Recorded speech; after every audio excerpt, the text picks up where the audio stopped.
Discover the world के प्यारे प्यारे साथियों, आज की इस वीडियो में बात होने जा रही है इराक के उस साबिक सदर की जो आज इस दुनिया में तो नहीं है, लेकिन दुनिया में मौजूद बेशुमार लोगों के दिलों में आज भी जिंदा है। तो आज की इस वीडियो में हम आपके साथ यही शेयर करेंगे कि सदाम हुसैन को फांसी क्यों दी गई थी, फांसी देते वक्त उन्होंने आखिरी लम्हात में किस चीज की ख्वाहिश की थी, आखिरी लम्हों में ये किस हालत में थे, और क्या सदाम हुसैन की बॉडी कब्र से गायब हो चुकी है। जब अमरीकियों ने इनकी कब्र में कैमरा लगाया तो क्या हुआ था, और जब 12 साल बाद इनकी कब्र कुशाई की गई तो उस वक्त इनकी बॉडी की क्या हालत थी, ये सब जानने के लिए इस वीडियो को आखिर तक जरूर देखिएगा। नाज़रीन ग्रामी, सदाम हुसैन अरब दुनिया के सबसे बाअसर मुसलमान और हुक्मरान थे। ये जमहूरिया इराक के चौथे सदर, एक अरब पार्टी के सेक्रेटरी और इराकी मुसल्लह अफवाज के सुप्रीम कमांडर भी कहलाए जाते थे। ये 28 अप्रैल सन 1937 के बाद बगदाद के शुमाल मगरिब में तकरीत शहर से तकरीबन 23 किलोमीटर दूर एक गांव में पैदा हुए थे। आज से तकरीबन 17 साल पहले 30 दिसंबर 2006 10 जिलहज ईद उल अज़हा के दिन इराक के साबिक सदर यानी कि सद्दाम हुसैन को फांसी दे दी गई थी, लेकिन इन्हें इराक की आला अदालत ने सन 1982 में 148 लोगों की हलाकत के इल्जाम में फांसी की सजा सुनाई थी। उन तमाम अफराद को सद्दाम हुसैन पर कातलाना हमले के इल्जाम में गिरफ्तार करने के बाद हलाक कर दिया गया था। इनकी फांसी की वीडियोस इंटरनेट और टेलीविजन पर नशर की गई थी और यूं लाखों अफराद ने अजीम मुसल्लह इराकी हुक्मरान को फांसी का फंदा पहनते और कलमे शहादत पढ़ते आंसुओं से बहती आंखों से देखा था। सदाम हुसैन की फांसी की कार्रवाई की निगरानी करने वाले अमरीकी फौजी कहते हैं कि जब उनसे आखिरी ख्वाहिश पूछी गई तो वो कहने लगे कि मुझे एक गर्म कोट ला कर दो। लिहाजा इनकी ख्वाहिश पूरी करते हुए इन्हें गर्म कोट दे दिया गया और इनसे पूछा गया कि ये गर्म कोट पहनने की क्या वजह है, तो जवाब में सदाम हुसैन ने कहा कि मुझे शदीद ठंड लग रही है। जब इन्हें फांसी के लिए ले जाया जा रहा था तो उस वक्त भी इन्होंने गर्म कोट की ख्वाहिश की थी। अमरीकी फौजी ने दोबारा हैरान होकर पूछा कि दुनिया से रुखसत होते वक्त दोबारा कोट क्यों पहन रहे हो, तो जवाब में ये कहने लगे कि आज ठंड बहुत ज्यादा है, कहीं ऐसा ना हो कि फांसी देते वक्त मेरा जिस्म सर्दी से कांपने लगे और इराक के लोग समझने लगे कि इनका बहादुर लीडर मौत के डर से कांप रहा है।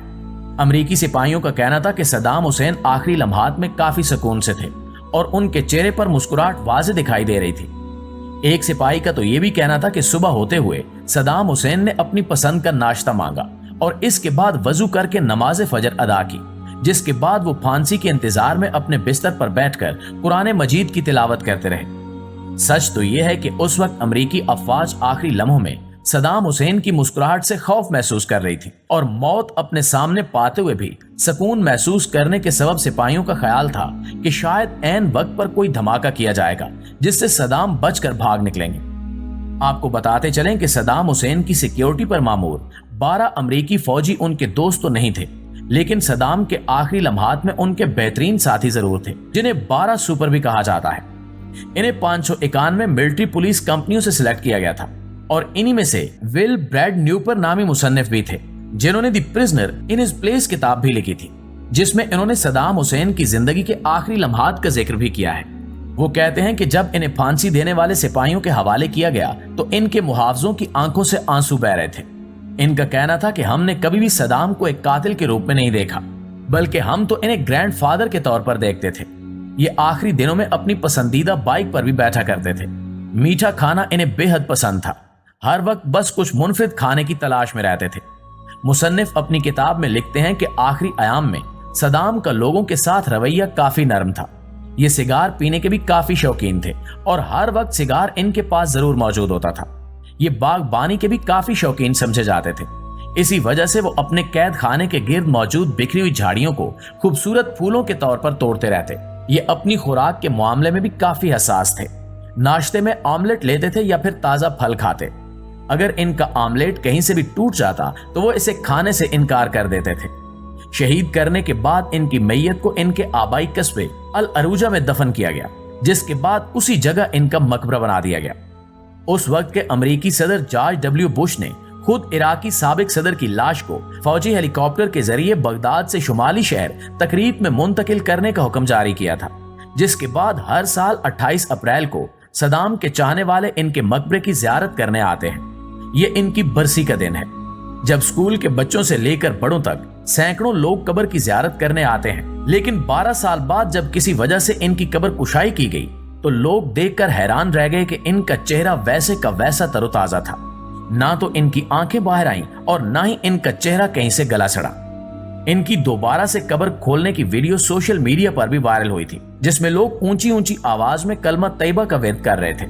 इनका नूरानी चेहरा इस बात की गवाही दे रहा था कि अल्लाह पाक ने इन्हें शहादत की मौत अता फरमाई थी। इसके अलावा यह भी कहा जाता है कि अमेरिकियों ने इराक के कुछ गद्दारों के साथ मिलकर मुआहदा करते हुए सद्दाम हुसैन की कब्र में एक कैमरा फिट करने की भी कोशिश की थी। इनकी तदफीन करने से पहले ही कब्र में कैमरा लगा दिया गया था, लेकिन जब दूसरे दिन एक शख्स वो कैमरा लेकर वापस आया तो उसने कैमरे की हालत दुरुस्त ना पाई। ये कैमरा टूट चुका था। देखने से ऐसा जाहिर होता था जैसे कैमरे को बिजली का एक जोरदार झटका लगा हो। इसके बाद वो गद्दार शख्स अपने मुल्क वापस चला गया, जिसकी वजह से इस खबर की कोई ठोस तस्दीक नहीं हो सकी। प्यारे साथियों, सद्दाम हुसैन के हटने के बाद खास तौर पर अमेरिका काफी खुश था, जबकि जो अमेरिका के साथी ममालिक भी थे वो भी इनके शहीद होने से काफी खुश नजर आ रहे थे। अब कहा जा रहा है कि 17 साल बाद सद्दाम हुसैन की बॉडी इनकी कब्र से गायब हो चुकी है। 2020 से 2022 तक जो इराक के प्राइम मिनिस्टर रह चुके हैं, उनका कहना है कि सद्दाम की मौत के बाद उनकी बॉडी को रोड पर फेंका गया था। ये वो रोड था जिस पर नूरुल मलिक और मुस्ताफी कादी के दरमियान का रास्ता था, जिसे ग्रीन जोन भी कहा जाता है। उस जगह बेशुमार गवर्नमेंट ऑफिसर्स भी थे। मुस्ताफी कादयामी भी ये कहते हैं कि इसके बाद नूरुल मलिक के हुक्म पर दोबारा वहां से सद्दाम की बॉडी को उठाया गया था और लाश इनके मुहावजों के हवाले कर दी गई, जिसके बाद इनके मुहावजों ने सद्दाम हुसैन के होम टाउन तकरीत में इनकी बॉडी को बरी किया था। उसके बाद कादमी की एक और बात लोगों को हैरान करती है कि बाद में सद्दाम हुसैन की कब्र को खोदा गया और लाश को एक अनजान जगह मुंतकिल किया गया था, क्योंकि 2014 एक इस्लामी स्टेट ग्रुप तकरीत के एरिया के बहुत करीब पहुंच चुका था और वो कब्र के ऊपर रखी गई किसी भी चीज को तोड़ देते थे।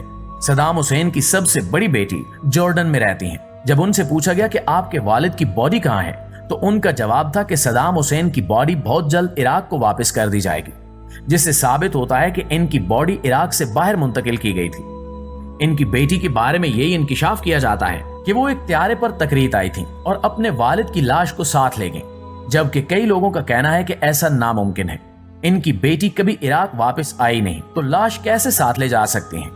इसके अलावा एक अनजान ग्रुप की जानिब से यह भी बताया गया था कि सद्दाम हुसैन की लाश को इन्हीं के अपने मुआवजीन की तरफ से कब्र से निकाला गया था, लेकिन शिया ग्रुप कहता है कि इन्हें निकालने के बाद एक ऐसी मजबूत कब्र में वापस डाल दिया गया था जो कंक्रीट और मेटल से बनाई गई थी, जबकि ये कब्र पहले से भी कई गुना ज्यादा गहरी बनाई गई थी ताकि इनकी बॉडी को कोई नुकसान ना पहुंचा सके।